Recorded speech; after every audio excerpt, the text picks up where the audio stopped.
সম্মানিত উপস্থিতি, কেমন আছেন আপনারা? আলহামদুলিল্লাহ। আজকে রংপুর শহরের এই রবার্টসনগঞ্জ এলাকায়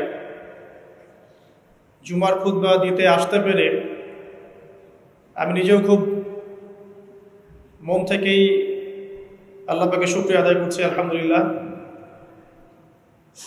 এই এলাকাগুলোর সাথে আমাদের ছোটবেলার অনেক স্মৃতি জড়িত আছে। আমার বাল্য বন্ধুরাও এখানে অনেকে আছেন হয়তোবা। একটা সময় ছিল যে আমরা এখানে খেলাধুলাও করেছি। আমার বন্ধুদের বাবারা এখানে উপস্থিত আছেন। তো সেখানে আজকে দাঁড়িয়ে দিনের কিছু কথা বলার তৌফিক আল্লাহ পাক দিয়েছেন। আবার আল্লাহ পাকে শুকরিয়া আদায় করছি। আলহামদুলিল্লাহ। একটা বিষয় খুব গভীরভাবে ভাবছিলাম, আমাদের এই যে জীবন, আমাদের রিজিক, আমাদের পরিবার, আমাদের সুস্থতা, আমাদের জ্ঞান, আমাদের সমাজ বলেন, রাষ্ট্র, আমাদের অর্থনীতি, এই বিশ্ব, এই সব কিছুই একটা বিষয়কে কেন্দ্র করে টিকে আছে।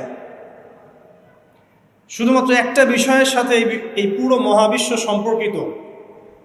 আমাদের জীবনের প্রতিটা বিষয় শুধুমাত্র এবং শুধুমাত্র আল্লাহ পাকের রহমতের উপর টিকে আছে।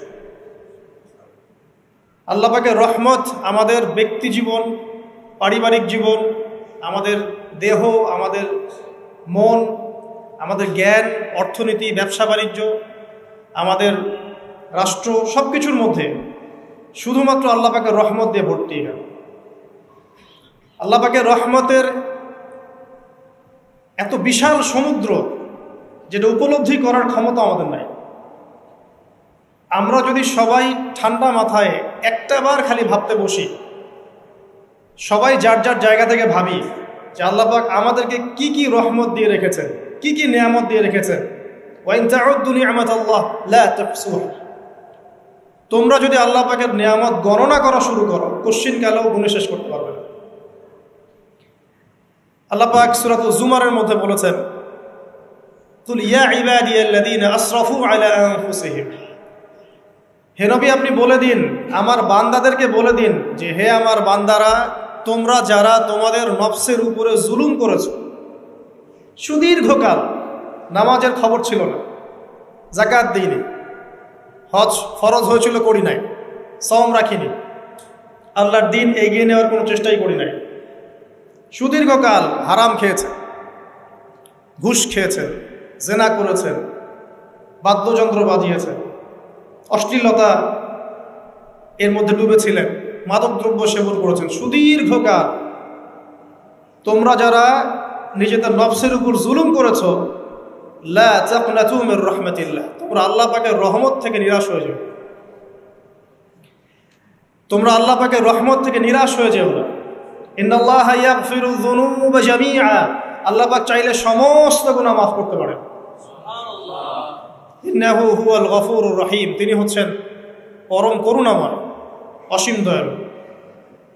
আমি আলোচনা সামনে নিয়ে যাওয়ার আগে আরেকটা বিষয় বলে রাখতে চাই। এই আলোচনাকে একপাক্ষিকভাবে, একপেশেভাবে বুঝে নেওয়ার কোনো সুযোগ নেই। আল্লাহ পাক যেমন পরম করুণাময়, অসীম দয়ালু, ঠিক একইভাবে আল্লাহ রাব্বুল আলামিন শাদীদুল ইকাব, কঠিন শাস্তিদাতাও বটে। এই দুটো বিষয় মাথায় রেখেই আল্লাহর রহমতের আশাও করতে হবে এবং আল্লাহ পাকের গজবের ভয়ও করতে হবে। এর মাঝখানেই হচ্ছে ঈমান। এই জায়গা থেকে আলোচনা বুঝতে হবে। আল্লাহ পাক তৌফিক এনায়েত করুন, আমিন। আমাদেরকে আল্লাহ রাব্বুল আলামিন তার রহমত থেকে নিরাশ হতে বারণ করছেন। যে যত পাপ করেছে জীবনে, যদি একটা বার কেউ যদি আল্লাহ পাককে মন থেকে ডাকে, চোখ দিয়ে ঝরঝর করে পানি পড়ে, আল্লাহ পাককে বলে, সেজদায় গিয়ে পড়ে আল্লাহকে বলে রব্বিক ফিরলি, আল্লাহ আমাকে মাফ করবে, তার মনের মধ্যে যদি সততা থাকে, মন থেকে যদি সেই কথাটা বলে থাকে, আল্লাহ পাক শুধু তাকে ক্ষমাই করবেন না, তার সমস্ত গুনাহগুলোকে আল্লাহ নেকি দিয়ে পরিবর্তন করে দেবেন।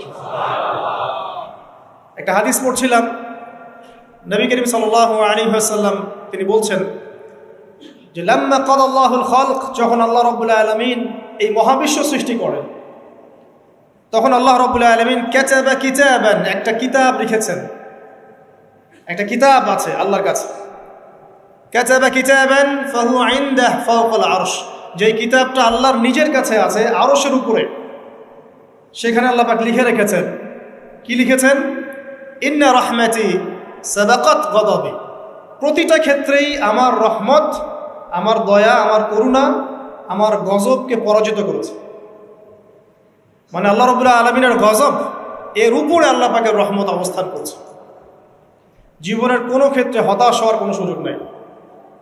আজকে পারিবারিক ভাঙন বলেন, ব্যক্তি পর্যায়ের আত্মিক ধ্বংসই বলেন, সমাজের বিপর্যয় বলেন, যাই বলেন, পিছনে একটা বড় কারণ আছে। সেটা হলো আল্লাহ থেকে দূরে থাকা মানুষ, আল্লাহ থেকে হতাশ হয়ে যাওয়া। আর এই কাজটা শয়তান করিয়েছে মানুষকে আল্লাহ থেকে দূরে সরানোর।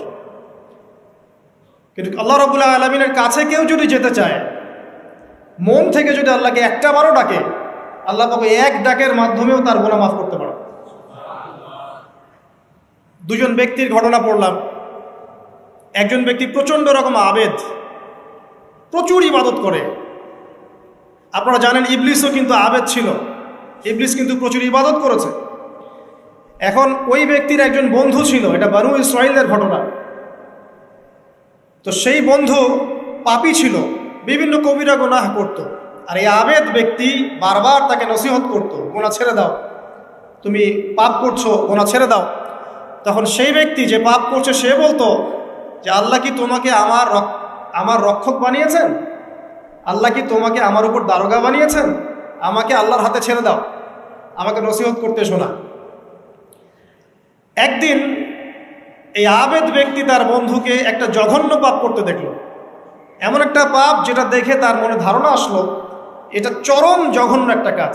তখন সে মুখ ফসকে বলে ফেলল যে আল্লাহ তোকে আর মাফ করবে না, আল্লাহ তোকে জান্নাত দিবে না। আল্লাহ রাব্বুল আলামিন মালাকুল মউতকে এই দুজনের কাছে পাঠালেন, দুজনের রূহকে কবজ করা হলো। এবার আল্লাহ পাক তার সামনে তাদেরকে উপস্থাপন করে বললেন যে তোমাকে আমার রহমত সম্পর্কে কে গ্যারান্টি দিয়েছে যে আমি কাউকে রহমত করব কি করব না? যাও, আমি তোমাকে জাহান্নামে পাঠালাম, ওই ব্যক্তি যে আমার রহমত প্রত্যাশা করেছে আমি তাকে জান্নাত দিয়ে দিলাম। দেখুন, এই হাদিসটা শুনলে মনে হয় বাহ্যিক হয়তোবা মুখের একটা কথার কারণেই সে জাহান্নামে চলে গেল। আসলে বিষয়টা এমন, বিষয়টা আমি আপনাকে বোঝাচ্ছি। বিষয়টা হচ্ছে ইবলিসের মতো। ইবলিস কিন্তু শুধু মন থেকেই বলেনি যে খলাকতানি মিন নার ওয়া খলাকতাহু মিন তিন, আমি কেন তাকে সেজদা করব আদমকে, আদম তো মাটির তৈরি আর আমি তো আগুনের তৈরি। এটা ইবলিসের শুধু মৌখিক স্টেটমেন্ট ছিল না, কারণ কি ছিল? আবা ওয়াস্তাকবারা, সে উদ্ধত হয়েছিল, অহংকার প্রদর্শন করেছিল। ভিতর থেকে ইন্টারনালি সে অহংকারী ছিল, সে আন্ডার এস্টিমেট করে কথাটা বলেছে, শুধু মৌখিকভাবে বলে নাই। কিন্তু ঠিক এই ব্যক্তির ঘটনা এমনই, সে মন থেকে অহংকারী হয়ে উঠেছিল, যদিও বা সে আবেদ ছিল। এখানে আমরা যারা প্র্যাকটিসিং মুসলিম হওয়ার চেষ্টা করছি, আমাদের জন্য এখানে নিদর্শন আছে। অচত নামাজ পড়েই ভেবে বসবেন না যে অনেক কিছু করে ফেলছে, এক চিল্লা দিয়ে মনে করে ফেলবেন না যে দিনের জন্য অনেক কিছু করে ফেলছে। একটা হজ করেছেন, ওমরা করেছেন, সিয়াম রেখেছেন, দিনের জন্য দান সৎকার করেছেন, একটা মাদ্রাসা মসজিদ করেছেন, ভেবে বসবেন না আপনি সব অনেক কিছু করে ফেলছেন এবং অন্যরা সব ককরোচ তেলা পোকা, ওরা জাহান্নামে যাবে, এমনটা মনে করেন। জানি না আমরা যে কার আমলের কতটুকু আল্লাহর কাছে কবুল হচ্ছে। তো এখানে এই ব্যক্তির সমস্যা ছিল এই, সে নিজের আমলটাকে অনেক ভারী মনে করছিল এবং সে স্টেটমেন্ট দিয়ে ফেললো যে তোকে আল্লাহ পাক মাফ করবে। এই একটা কথা মন থেকে বলার কারণে তার ইহকাল পরকাল দুটা বরবাদ হয়ে গেল, সে জাহান্নামে চলে গেল। ঠিক আরেক ব্যক্তির ঘটনা আছে এমন, এগুলো সবগুলো রেফারেন্স আছে। এক ব্যক্তি প্রচুর ইবাদত করত, আল্লাহ পাক তার ইবাদত করার জন্যে পাহাড়ের চূড়ায় একটা সুন্দর ব্যবস্থাও করে দিয়েছিলেন, সেখানে ডালিম গাছ হতো, ঝর্ণা আসতো, খাবারের কোনো অভাব নাই। হাদিস এসেছে 500 বছর সে ইবাদত করেছে। কত বছর? কিয়ামতের মাঠে এই ব্যক্তির অবস্থা এমন হবে, তাকে জান্নাতে প্রবেশ করানোর জন্য নিয়ে যেতে বলা হবে যাও আমার রহমতে জান্নাতে চলে যাও। আল্লাহ পাক তাকে এই কথাটা বলবেন, কিন্তু এই ব্যক্তি বলবে আমার আমলের কারণে আল্লাহ পাক বলবেন আমার রহমতে জান্নাতে চলে যাও। ব্যক্তি বলবে আমার আমলের কারণে। আল্লাহ রাব্বুল আলামিন তখন তাকে দেওয়া সমস্ত নেয়ামতগুলোকে এক পাল্লায় করবেন আর তার সমস্ত আমলকে আরেক পাল্লায় করবেন। তারপর দেখা যাবে আল্লাহর সমস্ত নিয়ামত তার একটা চোখের সমান হয় নাই। কথা কি বুঝতে পারছেন? একটা চোখের যে নিয়ামত আল্লাহ পাকের, সমস্ত আমল ও 500 বছরের ইবাদত এতটুকু হয়নি। তারপর তাকে বলা হবে ওকে জাহান্নামে নিয়ে যাও। এবার জাহান্নামে যাওয়ার সময় সে বলবে আল্লাহ তোমার রহমতে আমাকে মাফ করে দাও। তখন আল্লাহ পাক তাকে আবার ডেকে নিয়ে আসবে, বলবেন যে তোমাকে যে আমি ইবাদত করার জায়গা করে দিয়েছিলাম, এটাকে তুমি নিজে করেছো না আমি করেছি? সে বলবে আপনি করেছেন। তোমাকে যে আমি সৃষ্টি করেছিলাম তখন কি তুমি কোনো আমল করেছিলে? বলবে না। তাহলে তোমাকে যে সৃষ্টি করেছি আমি, এটা কি তোমার আমলের কারণে? না। তোমাকে সারা দুনিয়াতে এত নিয়ামত দিয়েছি, এটা কি তোমার আমলের কারণে? সে বলবে না। তখন তাকে জান্নাতে প্রবেশ করানো হবে।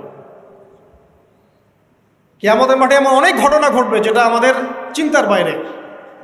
আরেকজন ব্যক্তিকে ডেকে আনা হবে, যে ব্যক্তি একটা দুটা নয় বরং 100টা খুন করেছে।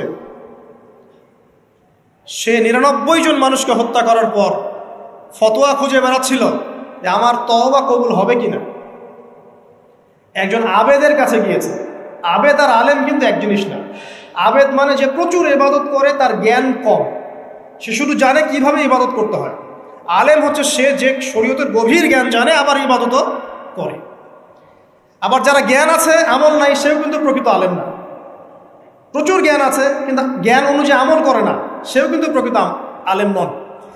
এবার আসেন, তো এই আবেদের কাছে গিয়ে সে বলছে আমার কি ক্ষমা হবে? আমি 99টা খুন করেছি। সে বলল তোমার আবার ক্ষমা?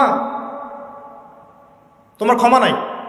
তখন এই ব্যক্তি এই আবেদকে হত্যা করে 100টা খুন পূর্ণ করলো, ওকেও সে মেরে ফেলছে। আমার ক্ষমাই হবে না তো তোর বেঁচে থাকার কি দরকার, তুইও মত। কি বুঝতে পারলেন? বর্তমান বিশ্বের উগ্র মাথার পলিটিশিয়ানদের মতো অবস্থা। আমার দেশের সমস্যা, তোর দেশ পারমাণবিক বোম্বের উড়াই দিব, মানে এরকম একটা অবস্থা। তো আল্লাহ রাব্বুল আলামিন এই ব্যক্তির মধ্যে একটা চেতনা তৈরি করলেন যে আমাকে তওবা করতে হবে। সে তখন সার্চ করতে লাগলো আরও কোনো আলেম আছে কিনা। এরপর অনেক দূরে একজন আলেমের সন্ধান পাওয়া গেল। সে সেখানে গেল, তাকে গিয়ে বলল আমার কি ক্ষমা হবে? সে আলেম তাকে বলল হ্যাঁ তোমারও ক্ষমা হতে পারে, যাও তুমি ইস্তেগফার করো এবং এই এলাকা থেকে অন্য এলাকায় চলে যাও। মানে যে এলাকায় তুমি অনেক দিন ছিলে, যেখানে তুমি অনেক পাপ কাজ করেছো, এখানে থাকার দরকার নাই। তওবা করে তুমি অন্য কোথাও চলে যাও, নতুন একটা জীবন শুরু করো। এখানে থাকলে হবে কি, তোমার স্মৃতিগুলো তোমাকে তাড়িয়ে বেড়াবে এবং মানুষ তোমাকে খারাপ নজরে দেখতেই থাকবে, তুমি তখন কষ্ট পাবে। এই জন্য তুমি চলে যাও। তো চলে যেতে যেতে সে রাস্তায় ইন্তেকাল করে। এবার তার রুহ নিবে কে? এই জন্য দুদল ফেরেশতা আসছেন, জান্নাতি এবং জাহান্নামী। তাদের মধ্যে বাক বিতরটা হচ্ছে কে রুহ নিয়ে যাবে। তো জাহান্নামের ফেরেশতারা বলছেন সে এতগুলো খুন করেছে, তার রুহটা আমরা নিব।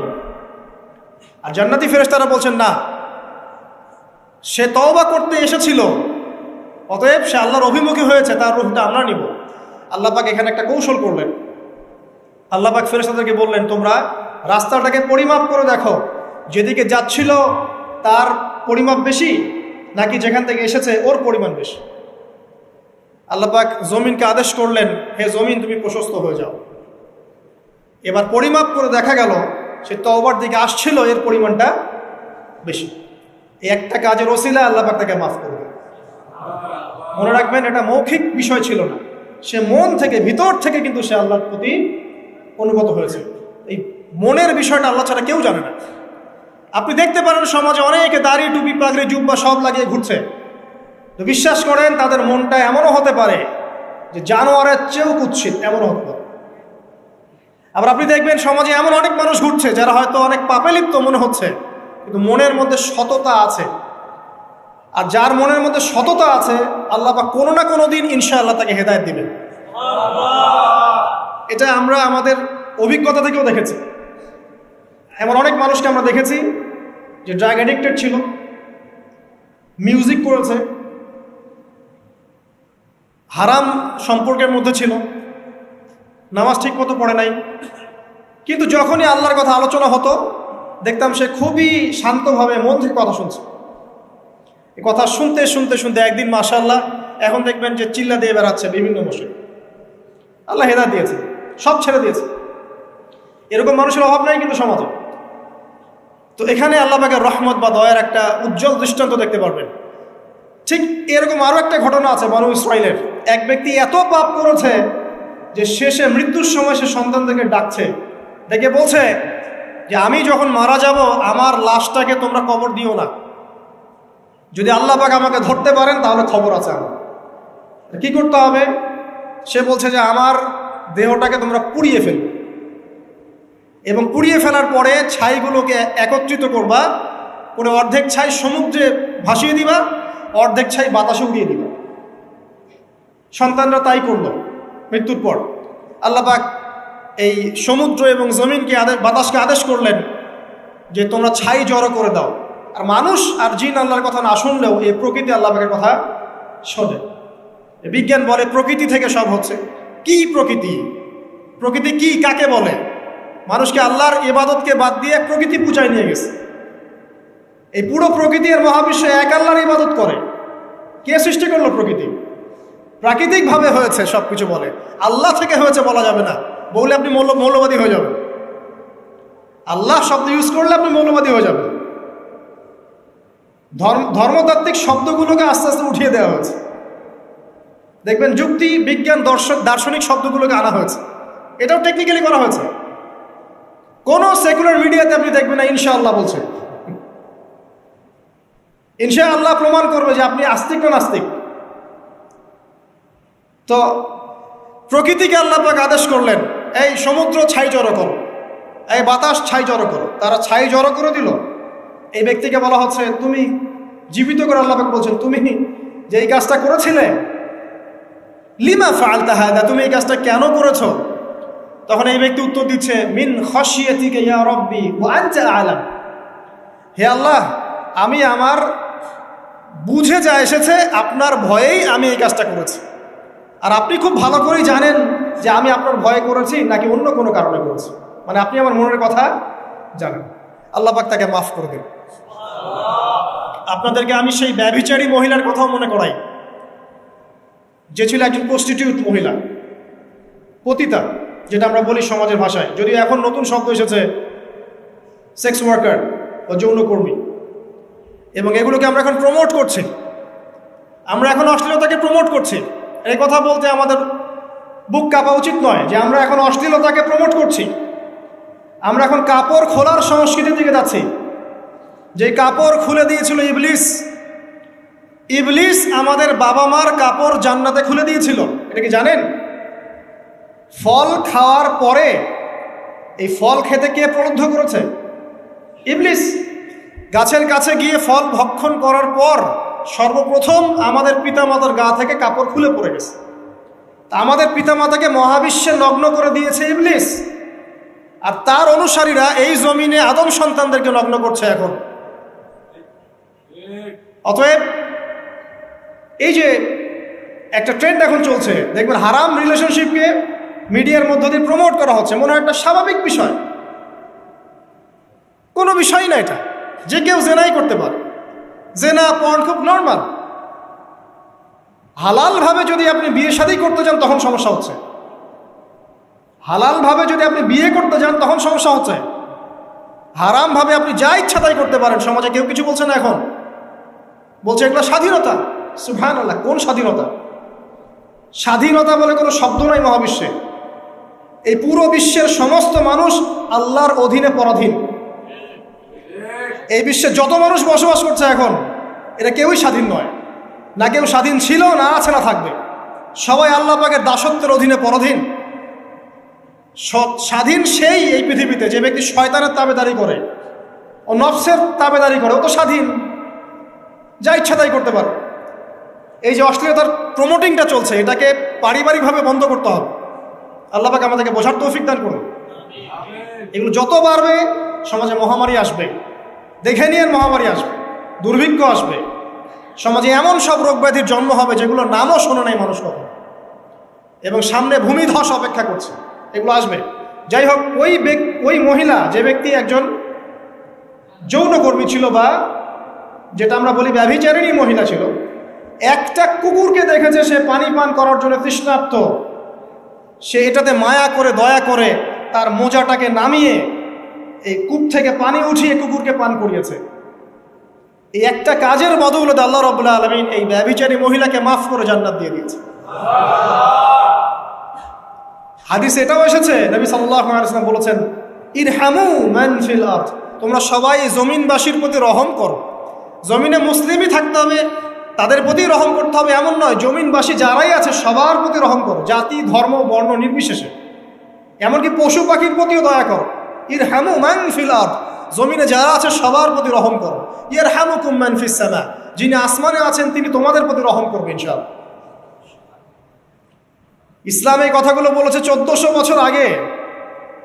আজকের এই বিশ্বের সোকল্ড এই মডার্ন বিশ্বে, যেখানে মানুষের রক্তের কোনো দাম নাই, সেখানে ইসলাম পশু পাখির অধিকার নিয়ে কথা বলেছে 1400 বছর আগে। কাদেরকে কি শিখাতে আসেন? কোরআন এবং সুন্নাহর বাইরে অভ্রান্ত সত্যের কোনো উৎস আছে? এখানে যা আছে তাই চূড়ান্ত। মানতে চাইলে মানেন, না মানতে চাইলে জাহান্নামে যান, কেউ তো বাধ্য করছে না। লাকুম দীনুকুম ওয়ালিয়া দীন। আল্লাহ পাকের রহমত দেখেন, আরেকটা ঘটনা আছে এমন, একটা বিড়ালকে বেঁধে রেখেছিল এক মহিলা, খাবার দেয় নাই, কষ্ট দিয়েছে। একটা বিড়ালকে খাবার না দিয়ে কষ্ট দেওয়ার কারণে এই মহিলাকে আল্লাহ পাক জাহান্নামে পাঠিয়েছে। এরকম কত ঘটনা আছে, এই ঘটনাগুলো হাদিসের পাতায় বর্ণিত আছে। কোরআনে কি বলছে দেখুন। কোরআনের আমি কয়েকটা পয়েন্ট আপনাদেরকে খালি বলছি, এটা নিয়ে আমি সকালে ভাবছিলাম। আল্লাহ পাক আদম আলাইহিস সালামকে সৃষ্টি করেছেন আমরা সবাই জানি, কিন্তু আল্লাহ পাক সূরা সদের মধ্যে বলছেন ইবলিসকে, হে ইবলিস, তোমাকে কিসে বারণ করলো আদমকে সেজদা করতে, যে আদমকে আমি নিজের হাত দিয়ে সৃষ্টি করেছি। আল্লাহ রাব্বুল আলামিন যে আমাদেরকে এত যত্ন করে ভালোবেসে সৃষ্টি করেছেন, এটা কি আল্লাহ পাকের দয়ার নিদর্শন নয়? মহাবিশ্বের অন্য কোনো মাখলুক সৃষ্টির ব্যাপারে আল্লাহ পাক বলেন নাই খলাকতু বিয়াদাই, আমি নিজ হাতে তাকে সৃষ্টি করেছি। শুধু সৃষ্টি নয়, সৃষ্টি করার পর আল্লাহ পাক তাকে সমস্ত নাম শিক্ষা দিয়েছেন। এই যে জ্ঞান শিক্ষা দেওয়া, জ্ঞান, এটা আল্লাহ পাকের সবচেয়ে বড় নিদর্শনগুলোর মধ্যে অন্যতম। এবং আল্লাহ পাকের সবচেয়ে বড় দয়া, আমার মত এটা, মানব জাতির উপরে আল্লাহ পাকের সবচেয়ে বড় দয়াটা হচ্ছে কি জানেন? আল্লাহ পাক আমাদেরকে জ্ঞান শিক্ষা দিয়েছেন, ওহী নাজিল করেছেন। এটা সব কিছুর ঊর্ধ্বে। কারণ আপনি তওবা করবেন, জ্ঞান লাগবে। নামাজ পড়বেন, জ্ঞান লাগবে। রোজা রাখবেন, জ্ঞান লাগবে। যাকাত দিবেন, ইলম লাগবে। আপনি দিনের যে কোনো আমল করেন, ইলম লাগবে। জান্নাত জাহান্নামের পথ খুঁজে পেতে হলে ইলম লাগবে। দেশ চালাবেন, ইলম লাগবে। অর্থনীতি চালাবেন, ইলম লাগবে। ইলম ছাড়া কিছু নেই, ইলমের উপরে কিচ্ছু নাই। এই ইলমটা আল্লাহ পাক কাকে শিক্ষা দিয়েছেন? আদম আলাইহিস সালামকে। আমরা তো শিখেছি সমাজবিজ্ঞান বইগুলোতে যে আমাদের পূর্বপুরুষরা নাকি গুহায় থাকতো, আর গাছের ছাল পাতা খেয়ে থাকতো, তাই না? লতা পাতা খেয়ে থাকতো, গাছের ছাল পাতা খেয়ে থাকতো, পোশাক পরতো আর কি। বোগাস, ডাহা, মিথ্যা কথা। আল্লাহ রাব্বুল আলামিন সূরা বাকারা এবং সূরা আরাফ পড়ে দেখেন, আল্লাহ পাক বলছেন যে আদম আলাইহিস সালামকে আল্লাহ পাক সমস্ত নাম জ্ঞান শিক্ষা দিয়েছেন। মহাবিশ্বের যে প্রয়োজনীয় জ্ঞানগুলো আছে সেগুলো আল্লাহ পাক আদমকে শিখিয়েছেন আলাইহিস সালাম। ওয়াল্লামা আদামাল আসমাআ কুল্লাহা, আল্লাহ পাক আদমকে সমস্ত নাম শিক্ষা দিয়েছেন। আমাদের পিতা মাতারা মূর্খ ছিলেন না, তারা সৃষ্টি থেকেই জ্ঞানী ছিলেন। আদম আলাইহিস সালামের পারমাণবিক বোম বানানোর কোনো প্রয়োজন ছিল না, ছিল? বানান নাই। আপনার মধ্যে এই জ্ঞানটা আসছে কিভাবে? বাই ডিএনএ আপনি জ্ঞান পাচ্ছেন, কারণ আমরা আদম সন্তান। অনেক জ্ঞান আমাদের ভিতরেই আছে, এগুলো চর্চার মধ্য দিয়ে, গবেষণার মধ্য দিয়ে প্রস্ফুটিত হয় মাত্র। জ্ঞান ভিতরে আছে আমাদের, আমাদের পিতাকে জ্ঞানী করে পাঠানো হয়েছে। এই জ্ঞান শিক্ষা দেওয়াটা হচ্ছে আল্লাহ পাকের সবচেয়ে বড় দয়াগুলোর মধ্যে একটা, রহম করেছেন। শুধু তাই নয়, আদম আলাইহিস সালামকে এমন জ্ঞান শিক্ষা দিয়েছেন যে জ্ঞান ফেরেশতারা পর্যন্ত জানতো না। এটা কি দয়া নয়? এটা কি আদম সন্তানের প্রতি ভালোবাসা নয়? তারপরে সেজদা করিয়েছেন। মহাবিশ্বে অন্য কাউকে কি সেজদা করানো হয়েছে? কোরআনে কি এমন কোনো দলিল আছে? যে আদম আলাইহিস সালাম ছাড়া অন্য কাউকে সব ফেরেশতারা সেজদা করেছেন? আছে? তাহলে এই যে সম্মান দেয় আল্লাহর পক্ষ থেকে, সম্মান কিসের ভিত্তিতে সম্মান? শারীরিক ক্ষমতার ভিত্তিতে? সম্মানটা কি কারণে? জ্ঞানের কারণে, ইলমের কারণে, জ্ঞানের কারণে সম্মান। এই সম্মান দেওয়াটা কি আল্লাহ পাকের রহমত এবং দয়ার নিদর্শন নয়? অতএব সম্মান পেতে হলে, আল্লাহর রহমত পেতে হলে সেই জ্ঞানের চর্চায় আবার ফিরে আসতে হবে। আপনি যদি আজও সেই ওহির জ্ঞানের চর্চা করেন, আল্লাহ পাক এই পৃথিবীবাসীর বুকের মধ্যে আপনার জন্য সম্মান পয়দা করে দিবেন ইনশাআল্লাহ। দেখে নিন, ওই সেই জ্ঞানী যদি আপনি এখনো চর্চা করেন, আজও আপনি সম্মানিত হবেন ইনশাআল্লাহ। ব্যক্তির চর্চা করলে ব্যক্তি সম্মানিত হবে, একটা পরিবার চর্চা করলে ওই পরিবার সম্মানিত হবে, একটা সমাজ যদি চর্চা করে সেই ওহির জ্ঞান, ওই সমাজ সম্মানিত হবে। একটা দেশে যদি আপনি ওই ওহিভিত্তিক জ্ঞান ছড়িয়ে দেন, পুরো দেশকে আল্লাহ পাক সম্মানিত করবে ইনশাআল্লাহ, পুরো জাতিকে সম্মানিত করবে ইনশাআল্লাহ।